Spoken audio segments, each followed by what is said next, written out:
Residents in St. Petersburg brought toys and flowers to a makeshift memorial to honor the memory of the victims of the attack that took place at a concert at Crocus City Hall near Moscow. The terror organization Islamic State has claimed responsibility for Friday's terror attack in the Russian capital.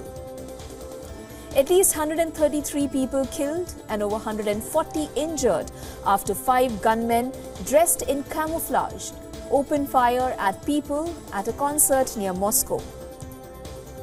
The Federal Security Service has said that 11 people, including the 4 alleged attackers, have been detained.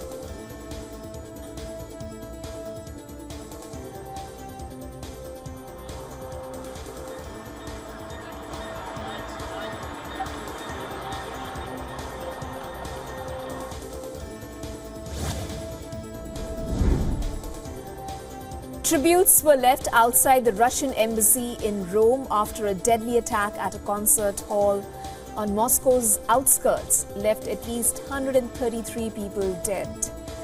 The one we just spoke about. The makeshift memorial included flowers, candles and toys. Russian President Vladimir Putin said authorities have detained a total of 11 people in the attack, which also injured more than 100 attendees and left the venue on Moscow's western rim a smoldering ruin.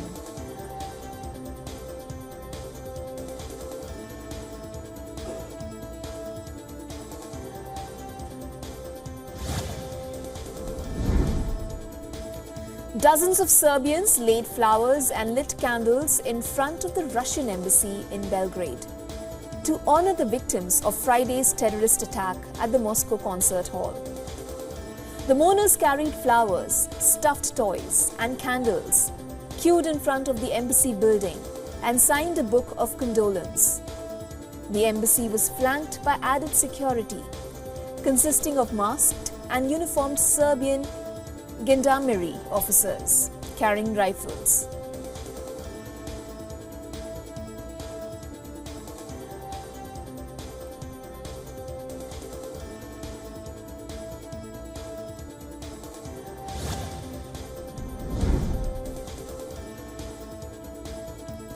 Ukrainian President Volodymyr Zelensky accused Russian President Vladimir Putin of trying to shift blame onto Ukraine after gunmen stormed a Moscow concert hall and killed 133 people in the attack. When Zelensky said that the Russian authorities have a long history of shifting responsibility for domestic incidents on someone else. The Islamic State faction of Afghanistan has claimed responsibility of carrying out the attack on the Russian soil. Zelensky further said that the Russians should have questions for their security services for letting the attack happen.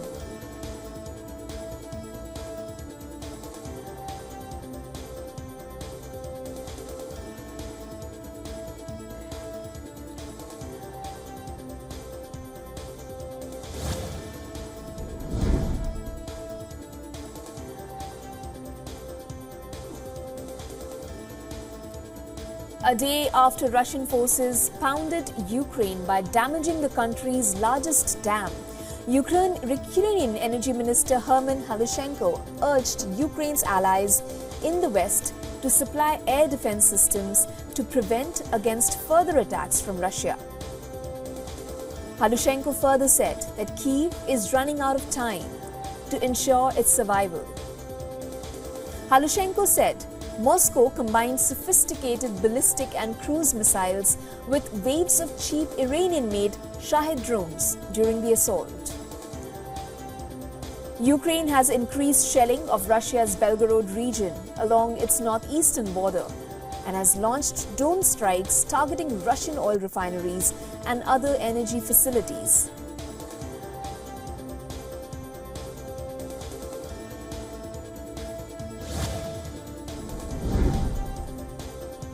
Thousands of protesters hit the streets in Tel Aviv, demanding Prime Minister Benjamin Netanyahu's ouster and fresh elections. The protesters chanted slogans, carried anti-government placards, and a Netanyahu effigy in a prison uniform, while they headed towards the Defense Ministry's headquarters.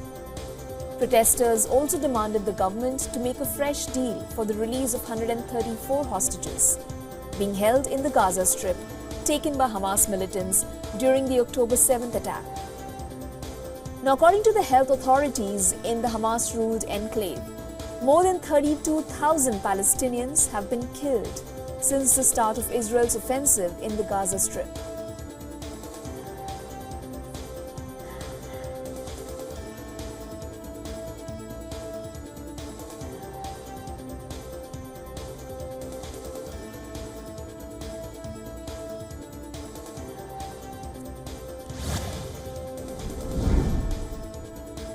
United Nations Chief Antonio Guterres visited the Rafah border crossing between Egypt and the Gaza Strip and declared that it was time to truly flood Gaza with life-saving aid. He urged for an immediate ceasefire between Israeli armed forces and Hamas militias. Now, his visit comes as Israel is planning to launch a full-scale ground assault in Rafah town that currently shelters 1.5 million Palestinians. According to the Egyptian authorities, 7,000 aid trucks are waiting in Egypt's North Sinai province to enter Gaza.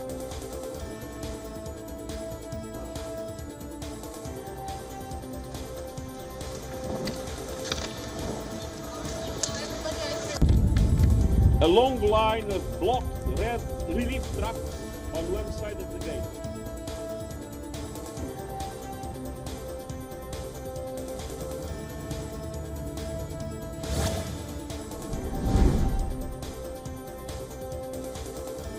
Israeli army released footage claiming an air raid on the militant group Hezbollah stronghold Baalbek in eastern Lebanon.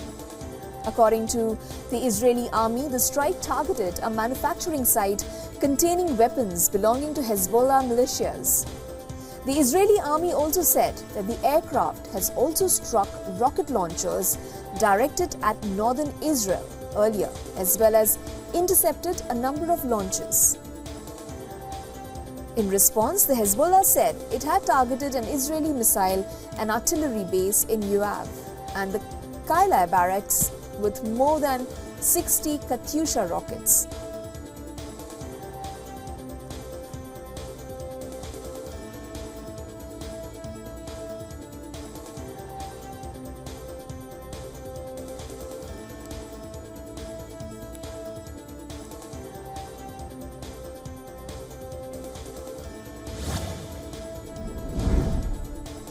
Egyptian President Abdel Fattah el-Sisi met with Emirati President Mohammed bin Zayed Al Nahyan in Cairo for bilateral talks focusing on West Asia's regional issues, including the ongoing war between Israel and Hamas in the Gaza Strip.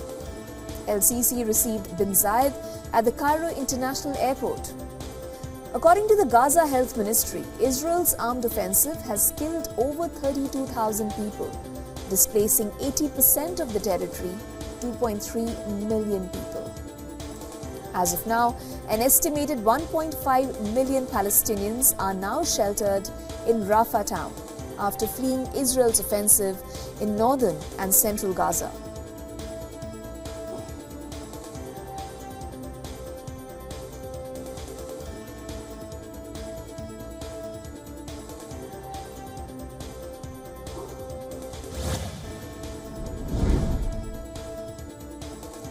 US Vice President Kamala Harris toured the blood-stained classroom building where the 2018 Parkland High School massacre took place. The Vice President was accompanied by some victims' family members who are pushing for stricter gun laws. Post her visit, Harris announced the launch of the National Resource Center for Red Flag Laws, a program to provide technical assistance and training to Florida and the other 20 states that have similar red flag laws. The statute has been used more than 12,000 times since it was enacted 6 years ago in response to the Parkland shooting. Harris also challenged other states to pass a red flag law.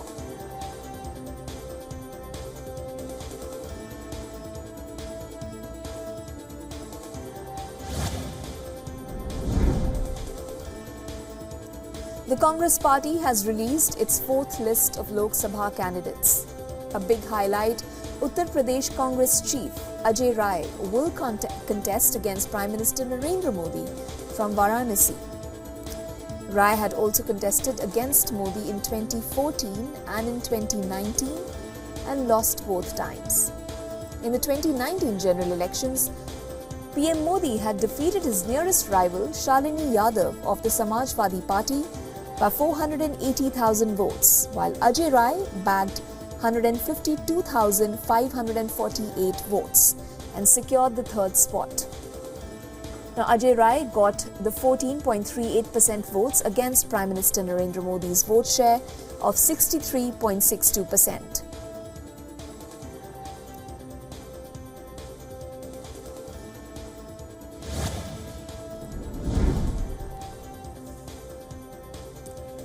The Bharatiya Janata Party is set to announce a final list of its candidates.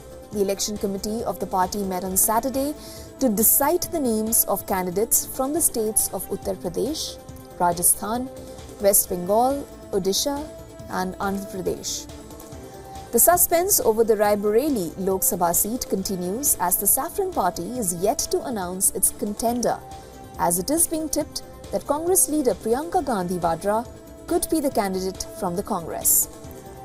It is also to be seen if Varun Gandhi is fielded from Pilibhit.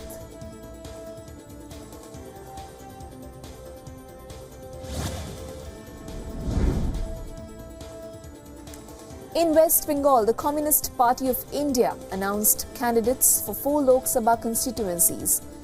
CPM State Secretary Mohammad Salim has been fielded from Murshidabad Ranaghat seat. Will see Alkesh Das as CPM candidate. Sukriti Ghosh is the CPI candidate from Bardhaman Durgapur constituency and Shamali Pradhan from the Bolpur Lok Sabha seat.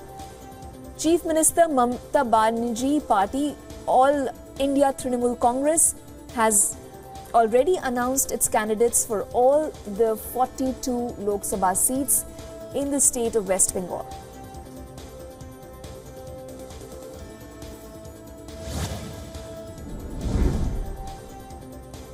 The daughter of one of India's biggest sandalwood smugglers, Virappan, will contest the Lok Sabha polls. Vidya Rani will be testing her poll fortunes from Krishnagiri city in India's Tamil Nadu state. Rani will be contesting as part of Nam Tamizar Kachi party. Before this, Rani joined the BJP in 2020.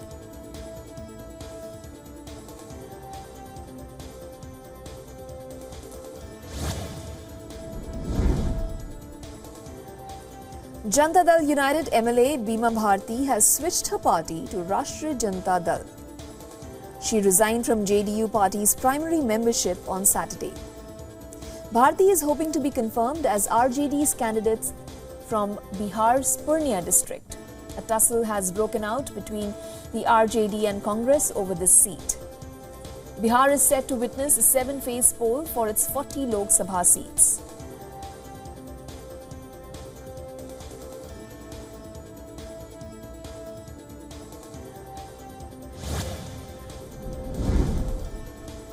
Indicating a shift in its diplomatic position, Pakistan's Foreign Minister Ishaq Dar has said that his country is seriously considering resuming trade ties with India, which was suspended since August of 2019. Meanwhile, Indian External Affairs Minister S. Jaishankar took a dig at Islamabad over the state-sponsored terrorism at an event in Singapore. He said that Pakistan is sponsoring terrorism at an industry level, and India is in no mood to overlook terrorists.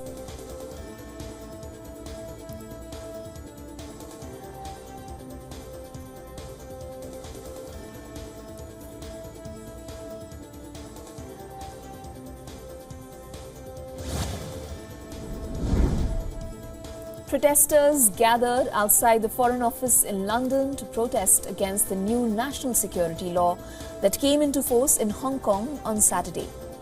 The protesters were seen wearing a mask for fear of reprisals. The law, also known as Article 23, erodes freedom in Hong Kong and damages its international financial hub credentials. Now, the law came into effect at midnight, days after Hong Kong's pro-Beijing lawmakers passed it unanimously, fast-tracking legislation to plug what authorities called national security loopholes.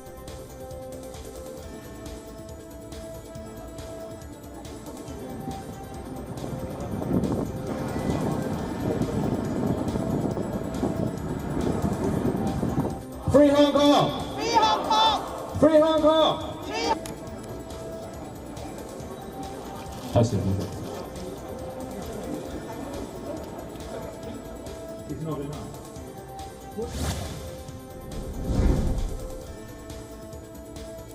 Hundreds of pro-life activists rally through Argentina's capital of Buenos Aires, demanding the repeal of the abortion law.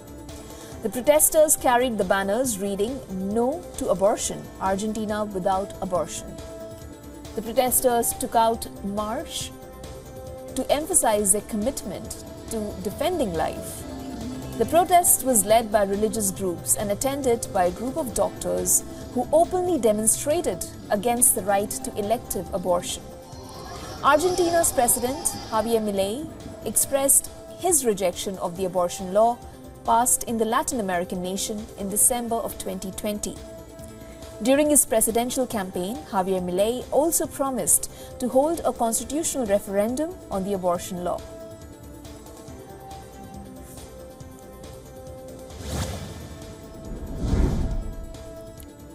At least 7 people have been killed in Rio de Janeiro due to landslides and floods caused by heavy rains. 4 people died after a landslide brought down houses in a neighborhood. In the Petropolis municipality in the state's mountainous region, while 5 people were rescued alive from the rubble. In the neighboring city of Teresopolis, 1 person died after the house collapsed. According to authorities, the man died after being struck by lightning on a beach in the city of Israel-Lebanon in the Lagos region. While the truck driver also drowned after the vehicle fell into a river. Heavy storms in January and February killed more than 20 people in Rio de Janeiro. Aqui é o quarto dele, essa janela.